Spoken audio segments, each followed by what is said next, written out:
Pada malam itu Bibi Wangsu mendatangi sebuah kuil bernama Kuil Win Yang.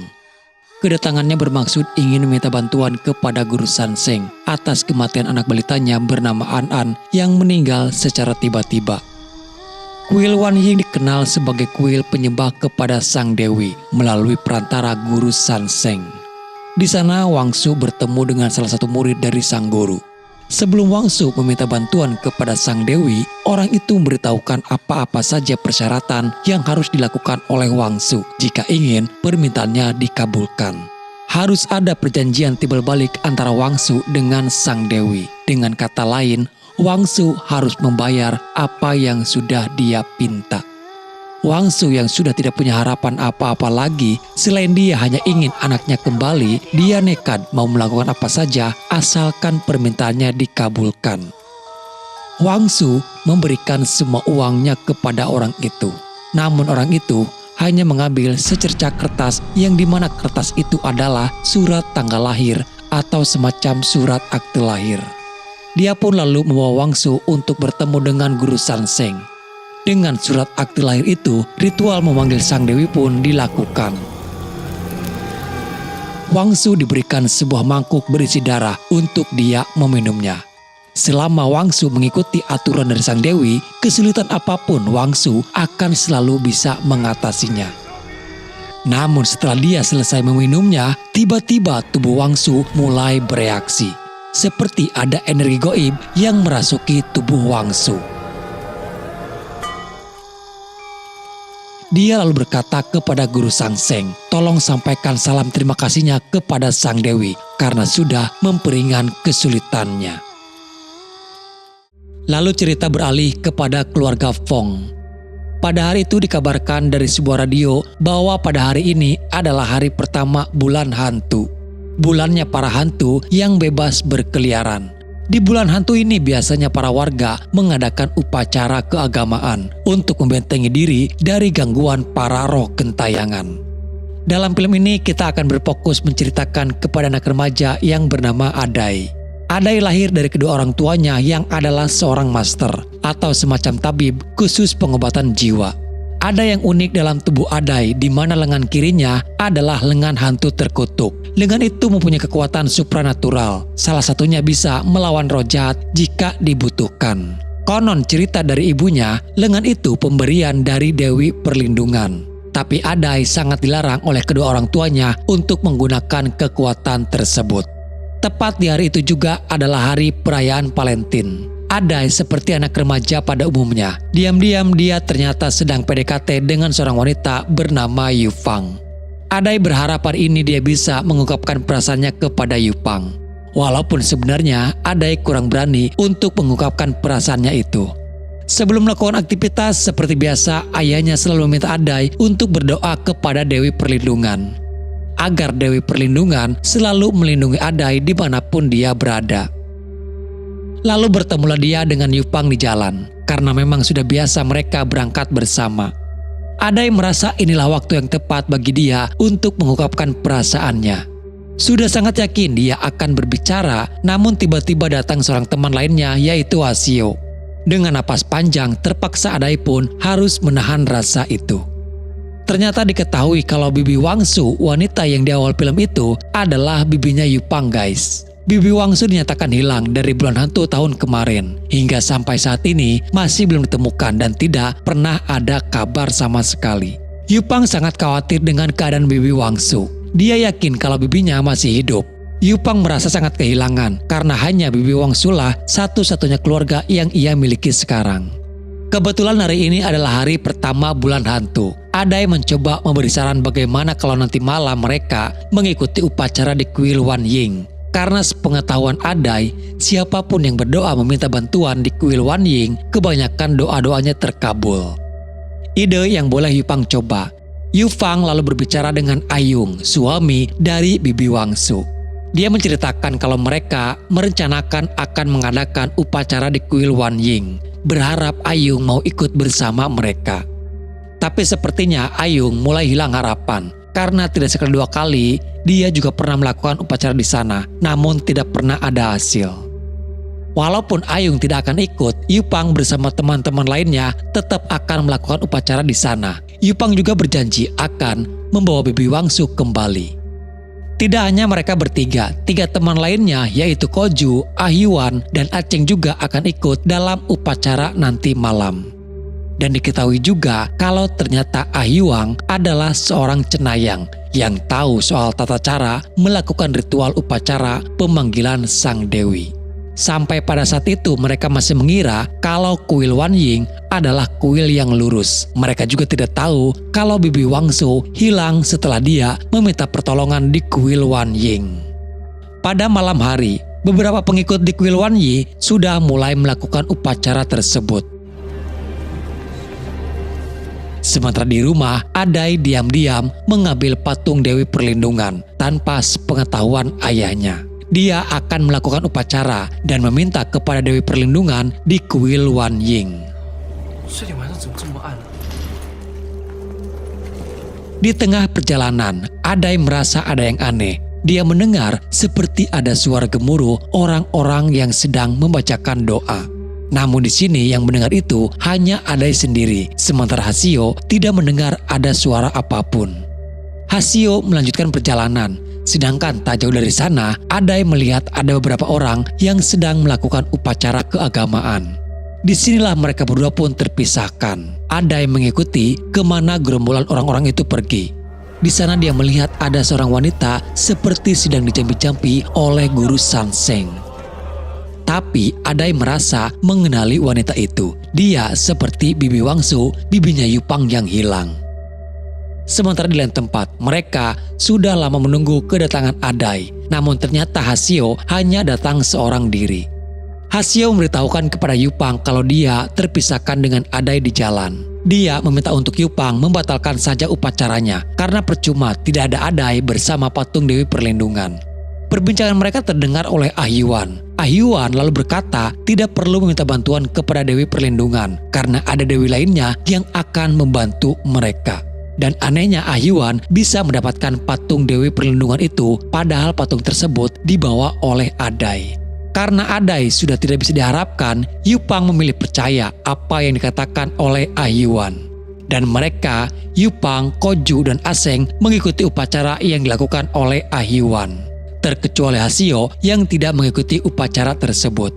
Setiap masing-masing orang dibagi satu wadah untuk mereka minum. Dan meminta apa yang mereka inginkan kepada Sang Dewi. Keanehan pun mulai terjadi, di mana terlihat patung itu mengeluarkan air mata darah. Tak lama kemudian, Sang Dewi yang mereka sembah kini merasuki ke dalam tubuh Ahyuan. Setiap permintaan mereka akan dikabulkan, namun mereka juga harus membayarnya. Yupang meminta kepada Sang Dewi agar bibinya segera ditemukan dan pulang dengan selamat. Apapun yang Sang Dewi pinta, Yupang akan menyanggupinya. Di sini Yupang terlalu gegabah mengucapkan janji itu kepada Sang Dewi. Tak lama, keadaan menjadi kacau. Mereka seperti tak sadarkan diri, menyerang kepada Hasio, memaksa dia untuk meminum darahnya. Untung saja datang Adai menghalau Aseng. Dengan kekuatan yang ada pada lengannya, Adai mampu menghentikan mereka yang kerasukan. Mereka pun lalu bergegas pergi dari sana. Dan Hasio kembali membawa patung Dewi Perlindungan. Disinilah akhirnya kita tahu guys, kalau ritual upacara yang dilakukan Ahyuan sebenarnya mereka bukan menyembah kepada Dewi Perlindungan, melainkan kepada iblis melalui perantara patung Dewi Perlindungan yang diselewengkan. Terlihat di bawah patung itu ada simbol, di mana itu adalah sebuah simbol sekte pemuja iblis. Walaupun Adai bisa menghentikan mereka di sana, tapi tidak dengan jiwa-jiwa mereka. Masing-masing dari jiwa mereka sudah terikat oleh perjanjian antara mereka dengan si iblis. Hasio menceritakan semua kepada ayahnya Adai apa yang terjadi semalam. Ayahnya pun sangat marah ketika tahu kalau Adai membawa patung Dewi Perlindungan dan melakukan upacara itu di kuil Wan Yi. Apa yang mereka lakukan itu sangatlah berbahaya. Untung saja mereka masih berhasil selamat. Saat Yupang kembali pulang ke rumah, betapa terkejutnya ia karena di sana sudah ada Bibi Wangsu. Seakan tak percaya ternyata permintaan Yupang dikabulkan. Namun Yupang belum sadar kalau itu sebenarnya bukanlah Bibi Wangsu. Jiwa Bibi Wangsu sudah tidak ada. Apa yang ada di hadapan Yupang hanyalah tubuh bibinya saja yang dirasuki oleh iblis.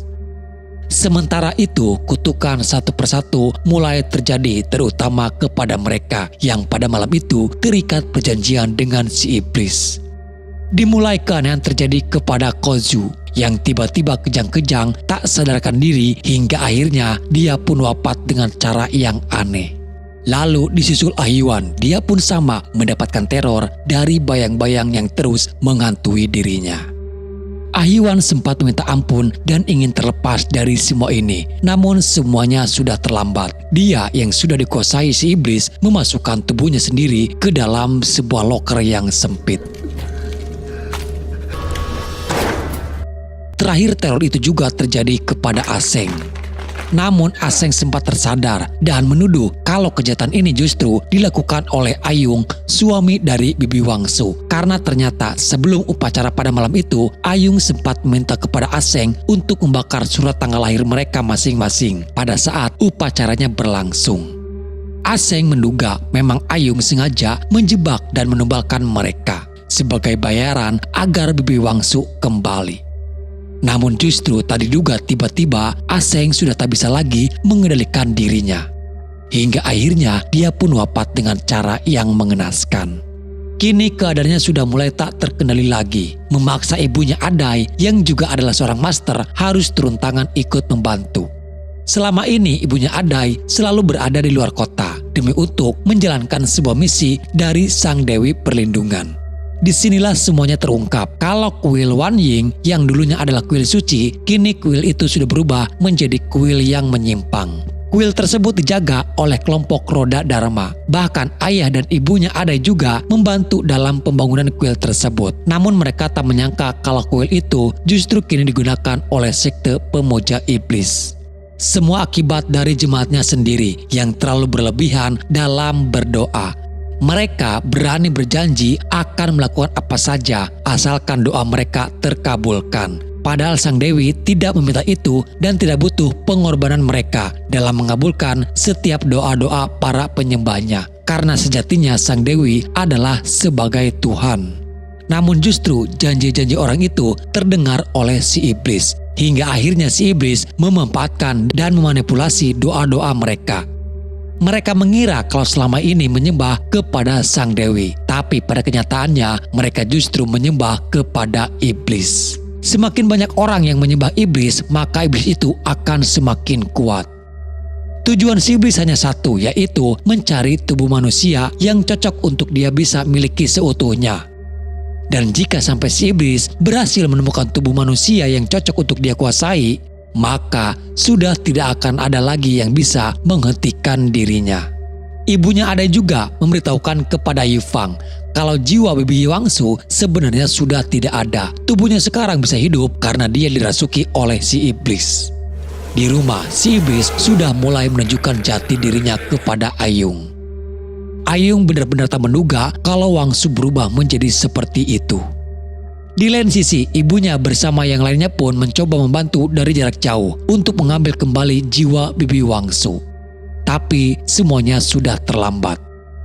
Sementara para pemujanya menyambut gembira atas kebangkitan si iblis dan mulai melakukan upacara penyambutan.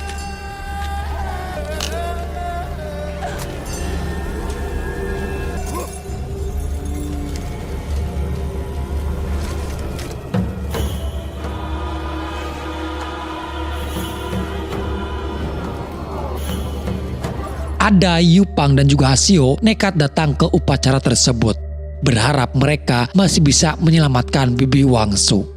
Tapi itu hanya tindakan konyol yang pada akhirnya Adai dan Hasio malah disekap di sana. Sementara Yupang tetap dibiarkan karena walau bagaimanapun Yupang sudah menjadi bagian dari mereka.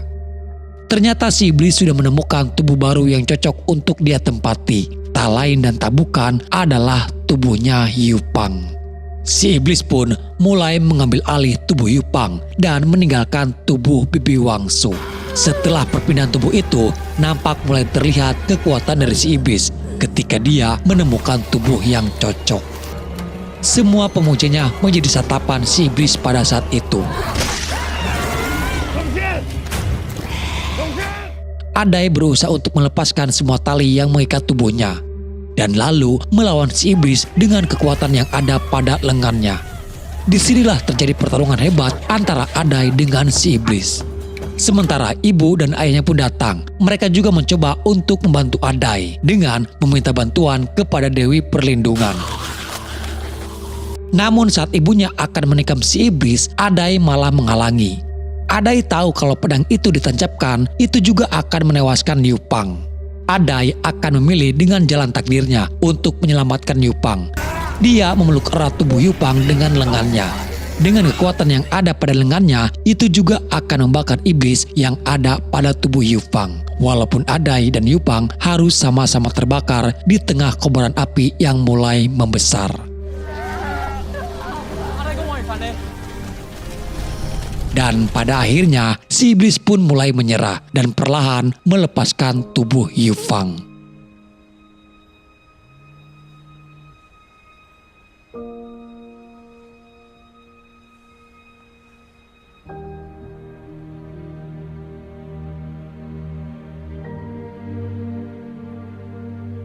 Akibat pertolongan dari Dewi Perlindungan, Adai bersama Liu Pang masih bisa terselamatkan. Walaupun mereka kini mengalami luka bakar di tubuhnya. Dan disinilah setelah sekian lama menanti, akhirnya Adai mempunyai kesempatan untuk mengungkapkan perasaannya kepada Liu Pang. Kalau dia sangat mencintai Liu Pang. Liu Pang sebenarnya sudah tahu dan memang dia menunggu Adai mengatakannya. Lalu mereka pun resmi berpacaran guys. Oke guys, jadi itulah alur cerita filmnya. Semoga apa yang ingin disampaikan bisa menghibur dan menemani luang waktu kalian. Sampai jumpa di video selanjutnya. Salam dari admin dan bye-bye.